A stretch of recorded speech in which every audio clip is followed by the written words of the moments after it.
So we found a battery that works now. And again, this is a cold start. Hasn't started probably in about, I don't know, say a year or two. And as you can see, my hand's fully rested on it, so it's definitely cold. No chance that I'm going to burn myself right now. Alright, so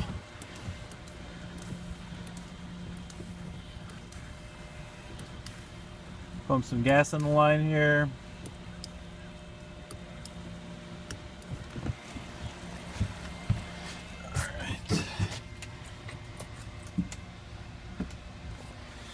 Alright, so here we go.